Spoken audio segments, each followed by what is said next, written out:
भीषण अपघात, 5 जणांचा जागीच मृत्यू, 24 जखमी. खामगाव शेगाव मार्गावरील आज पहाटेची घटना. बोलेरो एसटी बसवर धडकली, तिच्यावर लक्झरी धडकली.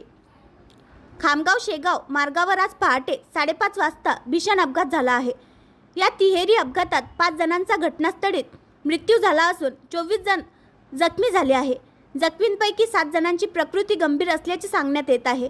खाजगी प्रवासी बस, एसटी बस आणि बोलेरो या 3 वाहनांमध्ये हा भीषण अपघात झाला आहे. प्राप्त माहितीनुसार आज सकाळी 5:30 वाजेच्या सुमारास भरधाव बोलेरो कार एसटी बसवर धडकली. त्यानंतर पाठीमागून येणारी लक्झरी प्रवासी बस अपघातग्रस्त वाहनांना धडकली. या तिहेरी अपघातात 5 जणांचा जागीच मृत्यू झाला असून 24 गंभीर जखमी झाली आहेत. घटनेची माहिती मिळताच पोलिसांनी घटनास्थळी धाव घेतली. जखमींना खामगाव येथील शासकीय रुग्णालयात दाखल करण्यात आले आहे. या अपघातामुळे परिसरात एकच खळबळ उडाली आहे.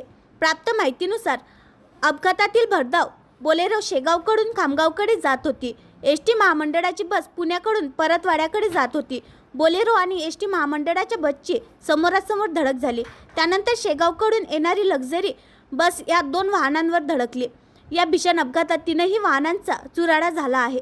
अपघातामध्ये खासगी लक्झरी बसचा चालक आणि वाहक केबिनमध्ये तासभरापासून अडकला होता. अखेर त्याला बाहेर काढण्यात यश आलं आहे. आणखी नवीन व्हिडिओ पाहण्यासाठी आमच्या देशमुख एक्सप्रेस न्यूज चॅनलला सबस्क्राईब करा, लाईक करा आणि शेअर करा.